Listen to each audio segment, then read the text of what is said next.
diferente e incomprensible, nunca lo uso, pero con los mexicanos sí. Pero sí, y de hecho ni siquiera es de Latinoamérica, es exclusivo mexicano. Es Sí, un es mexicanismo. simplemente mexicano. Según en una escuela de precursores que estuve en inglés, fue un tema de debate y y se llegó a la conclusión, ojo, fue un debate entre nosotros nada más, que es por la Iglesia Católica, por el origen de la Iglesia Católica, de que eso dicen los católicos, ¿no? Porque dicen gracias a Dios. Sí, por la creencia del destino, que todo movimiento de la hoja es por Dios, que todo pasa porque Dios quiere. Ah, yo pensaba que de ahí, que pensaba que más bien era así, esa expresión pudiera, ¿cómo se llama? Ya ves que tenemos otra frase de primero Jehová, ¿no? Como si ¿Qué él, pasó? El pero primero que va, gracias que va, es la Iglesia Católica lo ponía como si Dios quiere, ándale, si Dios quiere, esa sí no la uso mucho. pero es por eso, porque bueno, sin ofender a nadie que esté aquí, no, pero la creencia no es la omnipotencia, es la ¿Omnipresencia? omnipresencia, será lo que es el destino, Ah, que ya, ya. todo pasa porque Dios quiere. Sí, esa es otra, espérame. Omnisciencia. Omnisciencia, Omnisciencia. así es. Ajá. Y se llegó a la conclusión que es por eso.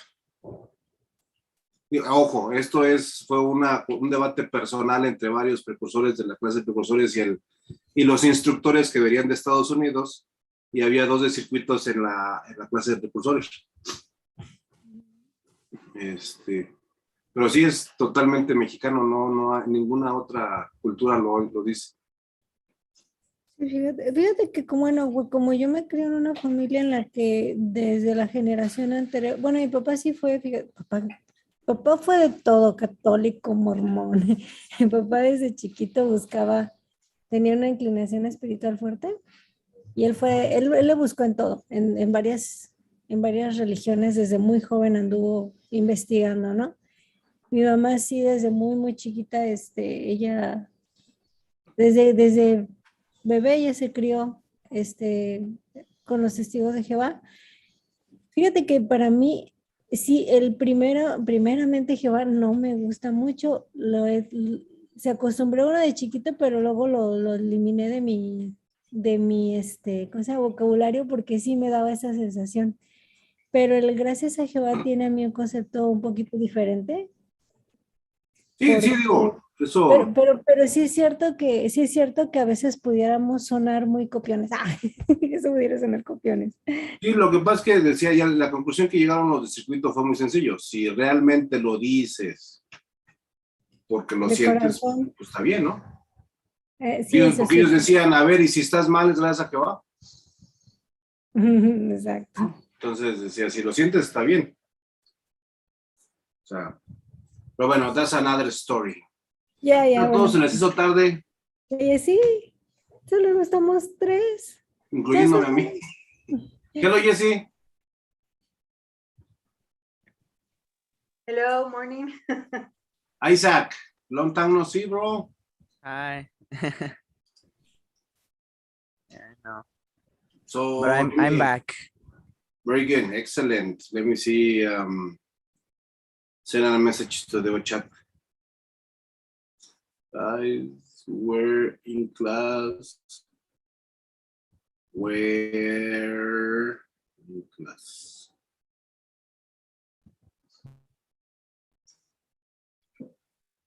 Teacher, you asked about have a student's book, right? Yes, yes. It doesn't matter which, obviously English book, but Okay, it doesn't matter the title, no? okay. Thank you.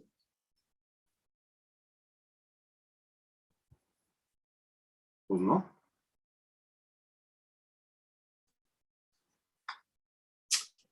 Anyways, I send let's start. All right. So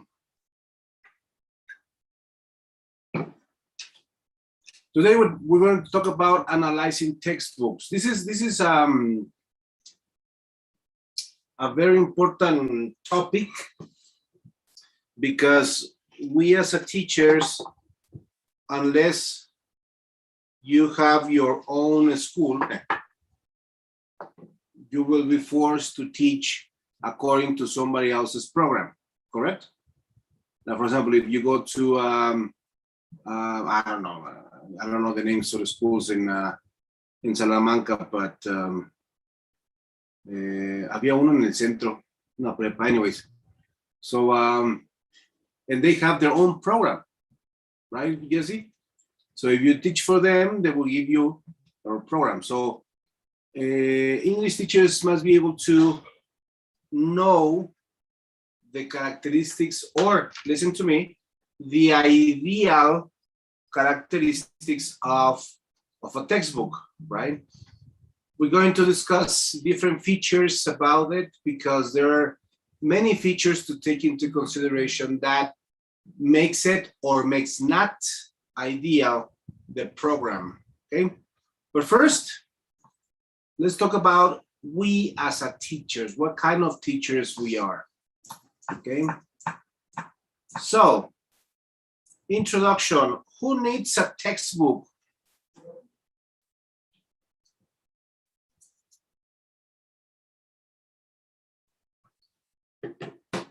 This is a tricky question. Who needs a textbook?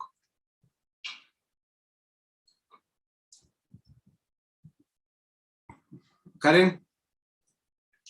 Oh, that's a good question. Sometimes I wonder myself, who needs a textbook? I don't know, because sometimes I think that in learning English, we always think that we need a textbook, and sometimes I think we don't need it. So that's something that I have wondered. Maybe we think we need it because we feel secure.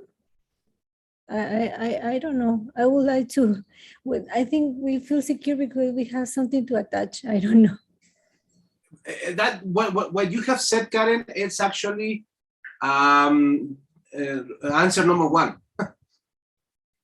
Sometimes teachers, and it happens to everybody. It happened to me many times when I started teaching. Okay, so you're teaching level intermediate. I'm like, oh, okay, fine. You're starting tomorrow. Oh, my first reaction was, do you have a student book? Do you have a teacher's book?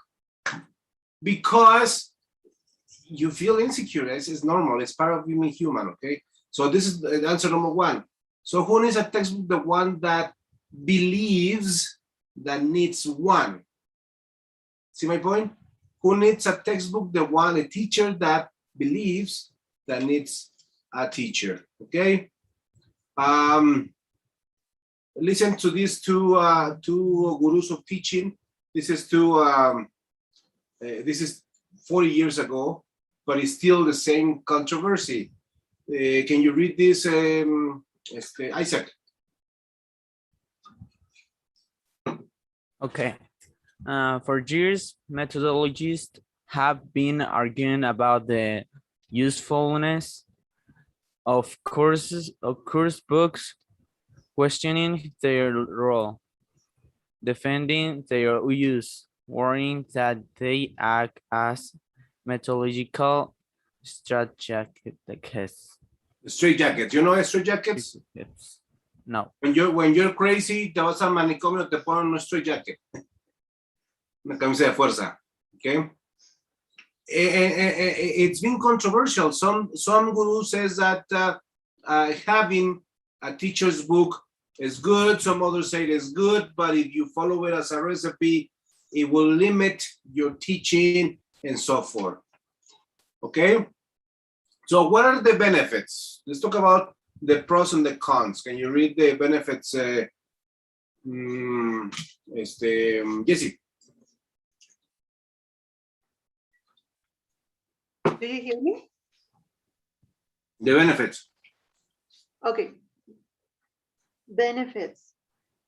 Good course books are carefully prepared to offer syllabus, satisfactory language control, motivating text, tapes, and other accessories such as CDs, DVDs, extra resource material, etc. They are often attractively presented. Very good. So when a textbook is released by the press, by the printer, let's say if it's Oxford, Macmillan, Cambridge, whatever the printer is, before or prior releasing it, they have like 200 different expertise, you know, designers, authors, co-authors, proofreaders, blah, blah, blah, blah. So when they release it with the textbook, with the audios, with some videos, nowadays platforms and the internet, games on the internet, and the famous, or let me say this, the infamous teacher's book, then it's well designed. See what I mean? It's well attractive. It's attractive to everybody. Now, what are the cons? Can you read the first point, Karen?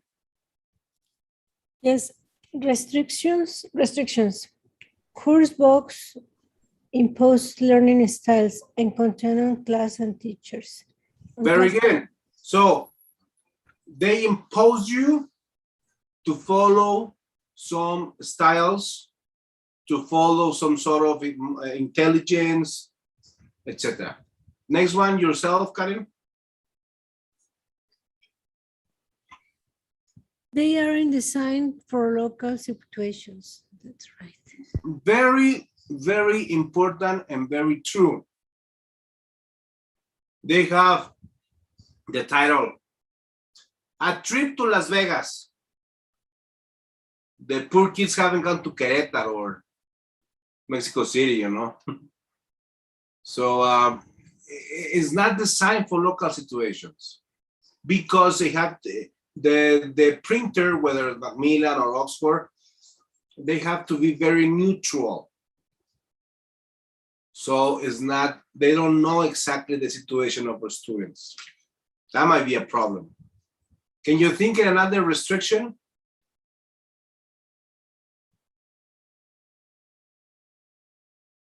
How about money? Do you know how much the complete set costs to parents? A lot. So money is also a restriction. Yes, Jesse, you raise your hand. In my case, sometimes when I work with my students, I see that they don't have talking about grammar, they don't have the level for the book. So sometimes it's like, oh, what can I do? And of course, in the school, the principal always tell us, no, work with the book. And I was like, yeah, but they don't have the level, probably grammar or something for the book. And they don't give you time for prepare another topic with them.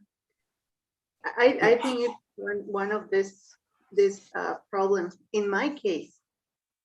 No. It's everybody's case. Let me tell you why. This has to do with money. Money for the school.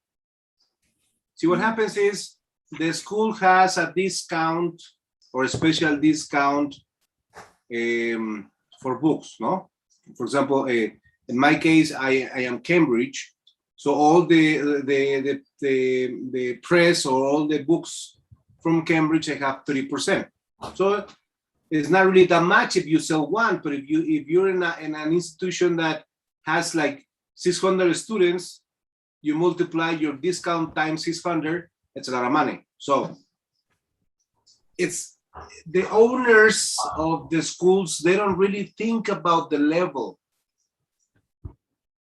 Okay, and I don't mind saying it because I am an owner of the school and it's very tempting. So it's like, okay, you need to use this because it's the best for the school. Yeah, the best for the school, not the best for the students.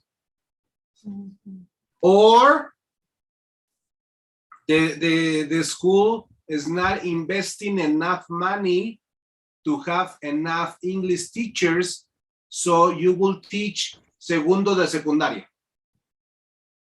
En segundo de secundaria tiene basic, intermediate, advanced, pre-basic, super advanced students.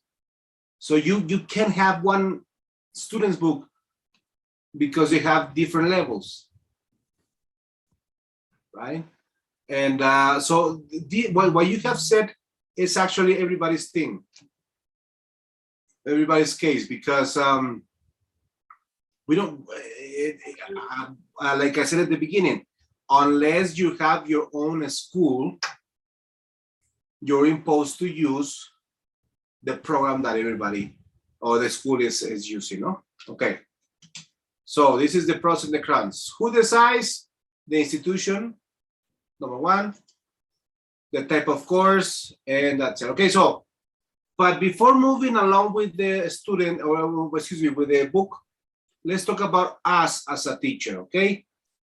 And then you decide what teacher you want to be. Isaac, this is going to be you at one point of your career. I promise that. But that's okay. Everybody, we've been there, we've done that, okay? So teacher number one, what is the attitude for teacher number one? Read it, Karen. I don't use a textbook. I prepare all my own teaching material. After all, I know my students' needs better than any course book writer does. Do you agree with this, Karen? Yeah, not completely, because as I told you, we are used to attach to something, and I am one. I had been one of those. I used to work with a textbook, and I used to be. I forgot how to say it. Just walking on the line of the textbook, but yeah, I have been in the rebel in the teacher one situation when I said no books anymore. I'm going to do it by myself. So I think that I have been in the two side way parts, but I don't know if well, I can tell that is not neither is not good, neither to be in this complete side. Okay. Completely. I think we have to take the good things of both positions. Okay. All right. Let's stick with this position. The argument that this teacher says is that he prepares his own material and he knows all students. Well, yeah, that means that he's millionaire and he doesn't need to work, so he has all the time of the world. Well, let me tell you that. Well, let me tell you this. When I was doing my practices, you know, for graduating, I was in Guadalajara and I was sent to Chapala. It's called Chapala Lake Society. It's a society of gringos, or well, not just gringos, but foreign people that lived in the area, and they teach English for free. They are retired, so they have a bunch of kids. They come in the facilities and they teach English. Okay, so I was sent there as a facilitator. Okay, so I met this teacher, this guy. awesome classes, really awesome classes, lots of material, very personalized classes. He kept a personalized record of each of one of the students, and he was following the progress of their students. Okay, so far so good. So he was the personalization of this teacher number one. So when I asked him, how does he prepare for the class? He invited me to his house. His house it was, I don't know if still, right in front of the lake. It was in the lake shore. Beautiful home, nice patio, nice backyard. He prepared his classes in front of the lake with a beer, some snacks, and he only have one class a day. So he must have been like, I don't know, 60 students, let's say 100 students, different students. There's not really that many. But if you think about our teachers and the public system, where they have 600 students and they work 8 hours a day, would that teacher have the time to prepare all the material, to follow a personalized report of each student? No. So then I understood, and I was like, oh, okay, now makes sense. He has his own amazing classes because he doesn't do anything else. He was a retired. He only taught for hobby. Yeah, okay, that makes sense, right? So if you have the time, if you have the money, well, then it might be okay. However, como dice Franco Escamilla, no tengo esa cosa que se llama hambre. So we need to work. So one class a day does not make you, live in properly live. Okay, so what is teacher number 2? And let's see the opposite. Read it, Jesse.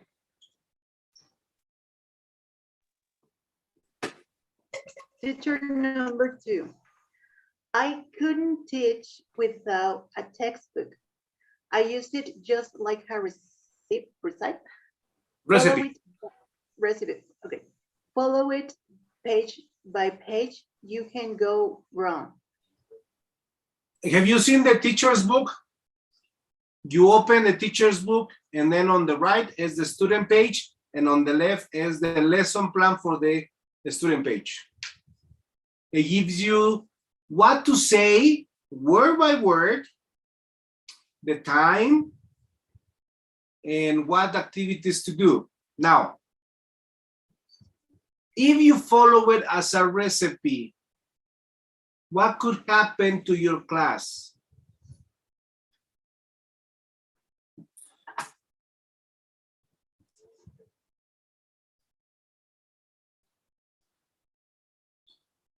No, you never done it?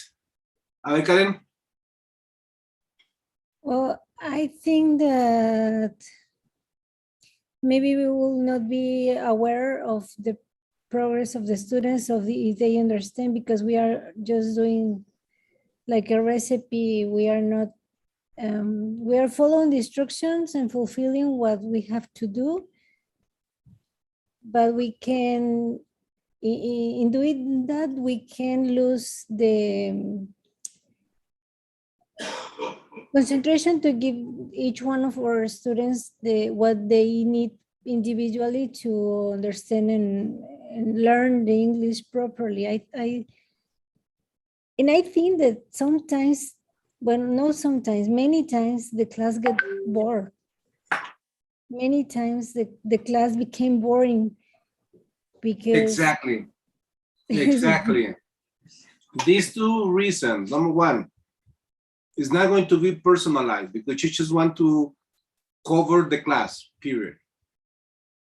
And secondly, and most importantly, your class is going to be boring because teacher's edition is plain, it's boring. They have to be neutral, no exciting games, no interesting topics. It's very, very dull. So if you follow it as a recipe, you're going to be the colleague teacher, así de que, ay, teacher, otra vez. Ay, teacher, en serio. You know? So no. You can't follow it because, number one, your students are different. Even if you have same level, different groups, you will notice that you can't have the same lesson plan because they have different students. So if you follow it like a recipe, it's going to be bad because all students are different. So now, what is the teacher number 3? Read it, Isaac. Okay. I find my course book very useful. I use it a lot, but not all the time. So teacher number 3 says, okay, you know, teacher's book is fine. A course book is fine, but I use it when I think it's to be used, and I don't use it because I have other resources. See the difference? I believe teacher number 3 is quite balanced in both extremes. Hello, Laura. Hey, I heard that you're not taking the conversation club. Everything okay? Yeah, okay, so I'll send you a message later in the day. Thank you. Okay. But you're okay? Yeah, okay, okay. So yes, this is going to be Karen at what point of her life. I promise that. But that's part of his her career. So let's analyze teacher number 1. These teachers, continue reading, Isaac. The second point, these teachers.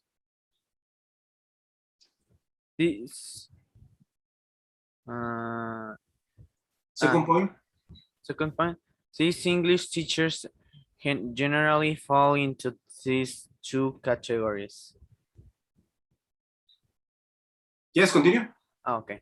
They have plenty of time to prepare their own material. They are geniuses. Few of us feel that we can compete with them. Very good. Can compete with them. Now, the last point, read it with sarcasm. Okay, so we discussed it. I told you about this teacher that had all the time in the world. He only had 1 class a day. So he had the time. I repeat, he had the time and the resources. He was a retired person from the United States living in Mexico. He got, you know, nice money every month. So he had the resources to buy extra material, to buy, you know, everything that a teacher needs for students, no? In the second point, it's sarcasm, okay? That person might be genius. Now, the real thing is that they have time, they have the resources, okay?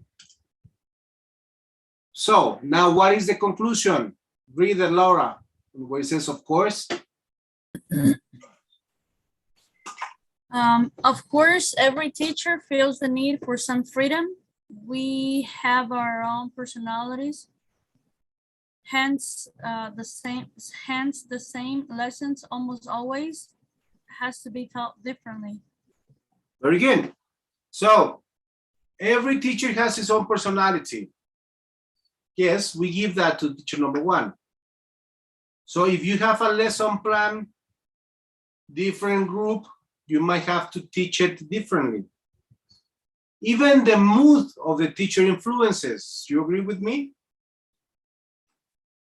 What if Karen se peleó con su novio y así como que ya no quiero saber nada de ti y le mandó un text message del novio, sabes que ya bye? ¿Cómo entra Karen al salón? you know, a teaching classroom. Así de, buenos días, muchachos. Buenos días. Karen. Yeah, that's true. We got into the class influenced by our feelings, and we are not in the mood. We getting not in the mood of teaching, and of course that affect our teaching. Of course, it shouldn't be. You know, it shouldn't be. And I can give you a cátedra de que cómo las emociones no deberían y que somos humanos y que bla, bla, bla, y que somos actores. Porque eso dicen los gurús de teaching, ¿eh? Los de Cambridge dicen que todos tenemos, every teacher must have a halo histrionic. ¿Sabes lo que es eso, no? Los actores se ponen un halo histrónico. I don't even know how to say it in Spanish. Anyways, so, la neta es que no es cierto.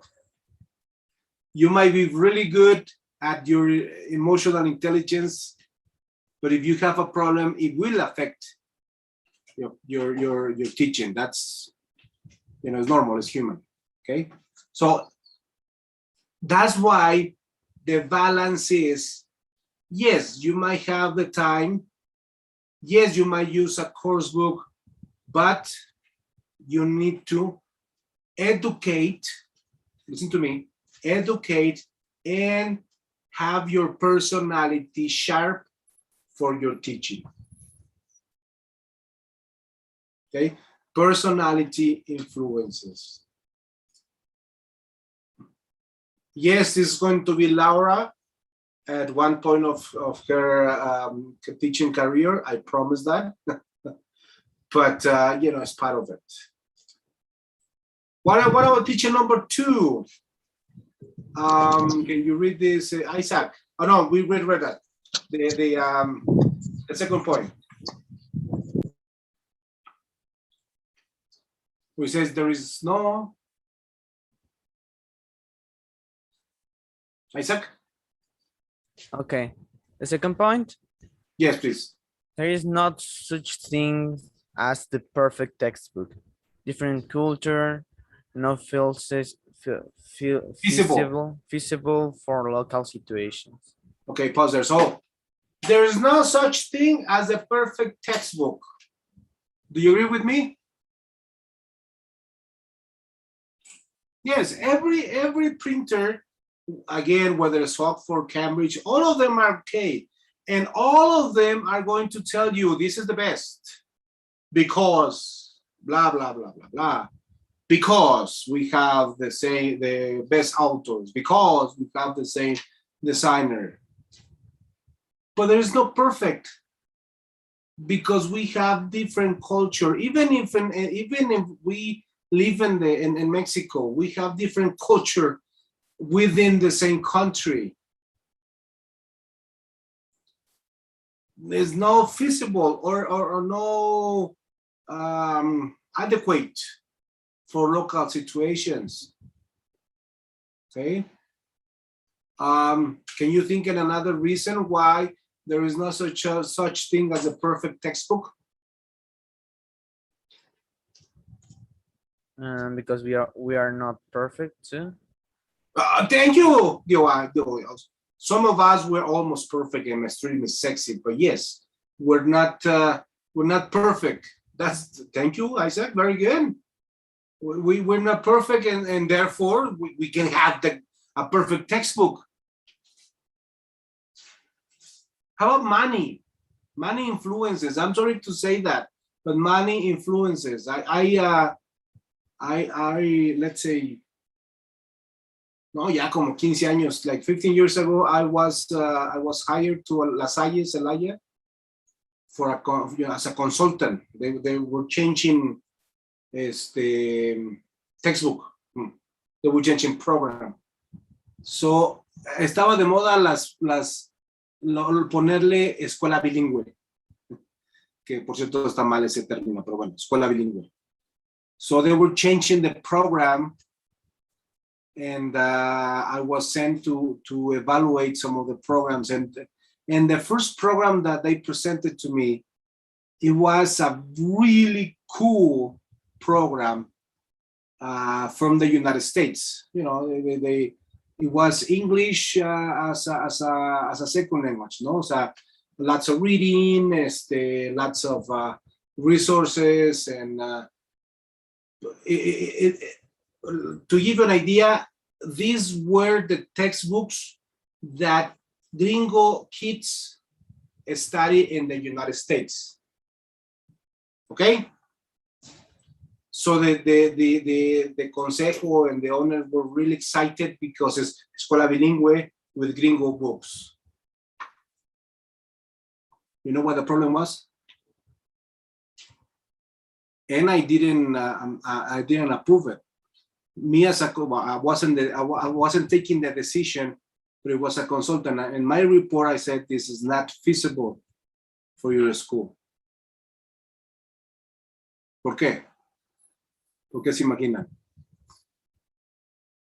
Again, it's a textbook for gringo kids in the United States. Karen. Culture or inner thoughts, they depends from the place where we're born, and they have a different way of thinking and culture. And very good. A way of learning and teaching. So what works for them not always works for us. Very good. Secondly, the language. The level of the language. They didn't have the level. These were books designed for English, for native speakers. I give you an example. Do you remember the textbook, the Spanish textbook for secundaria? O sea, lo que ustedes llevaron en secundaria, ¿lo recuerdan?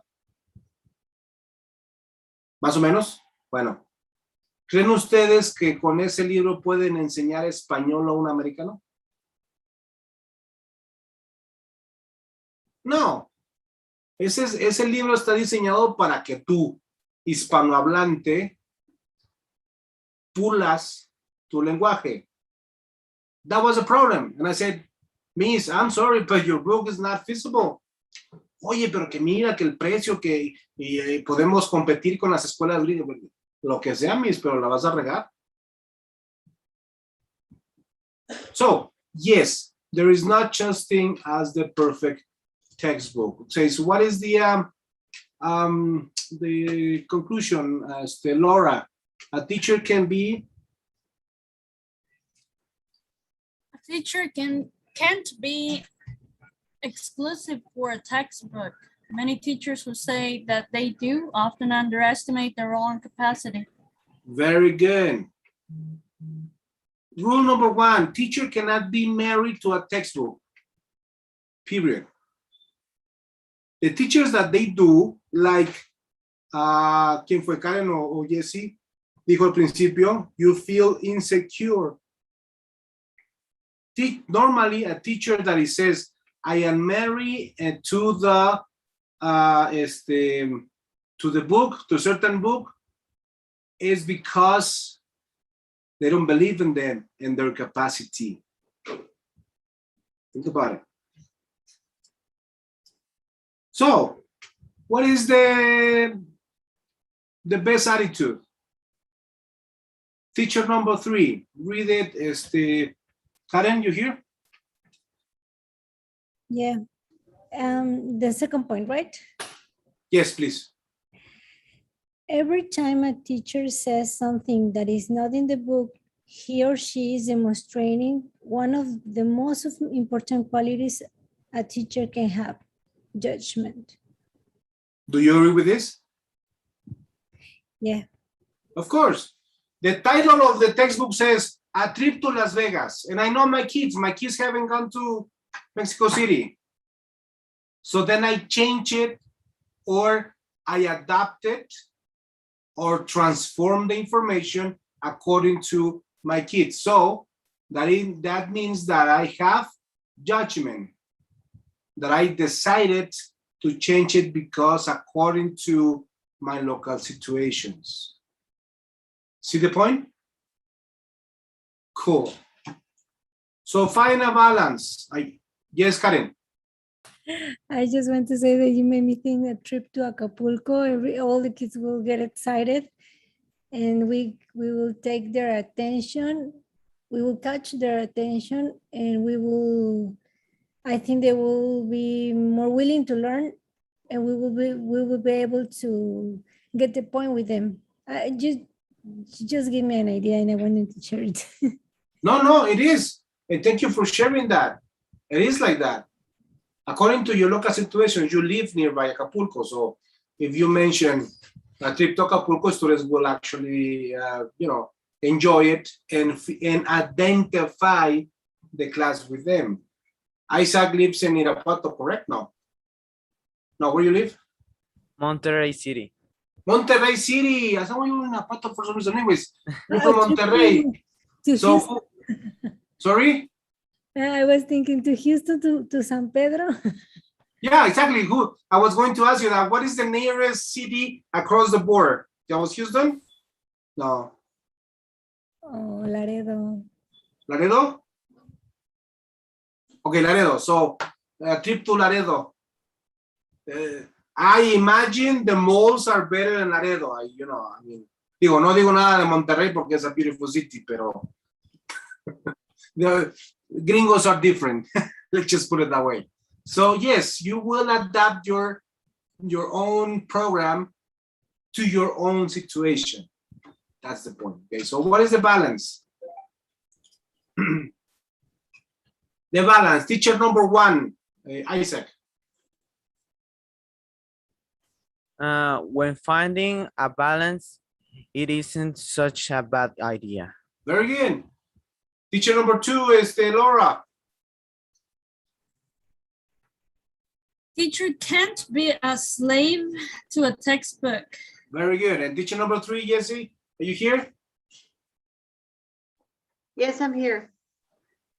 Encourage her to find some new ideas of deciding when and how get away from the book. So that's what teacher number 3 will say.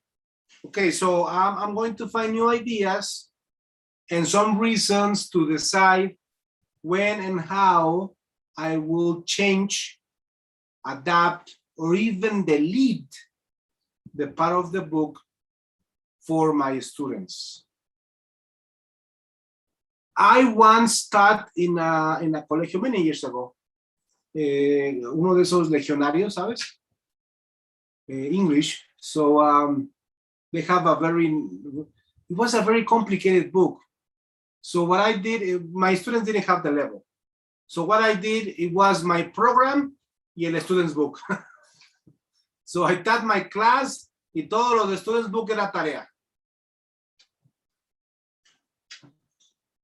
So yes, you need to find the balance and adapt it to your local circumstances.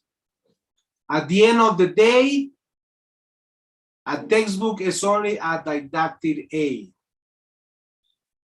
Do you agree with me? Yes. A textbook, even though it's a textbook, it's just a didactic aid. It's something to help you in your class. It's not the Bible. It's not the doctor's recipe. It's only to help you with your class. You're the teacher.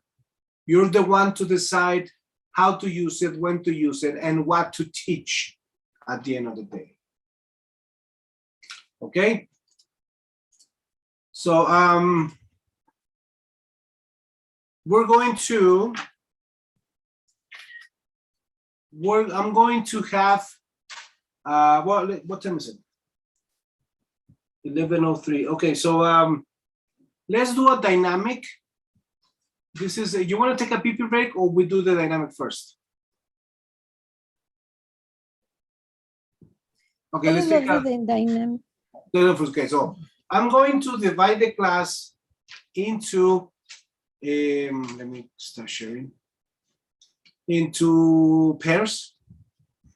And then you're going to answer the question with your partner. You're going to discuss the questions with your partner. I'm going to be sending you the questions in this moment.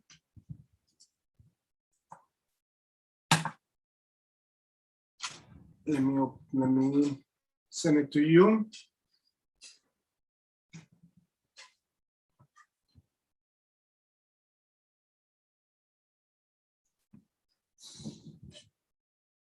Hold on a second.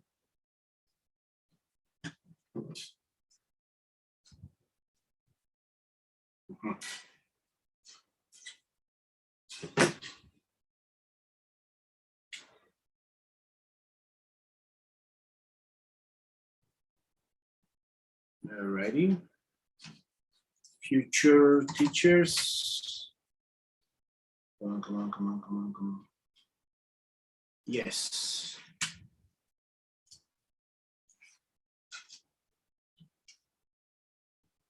So these are the questions, okay? You have it in your chat. Okay, so now let me do the there we go. 2. Yes, yes. So number 1, we're going to Brenda, Isaac, and Jesse. Number 2 is Corin and Laura. So you will have 10 minutes to discuss these questions with your partners, okay? And then we do a brainstorm of the answers.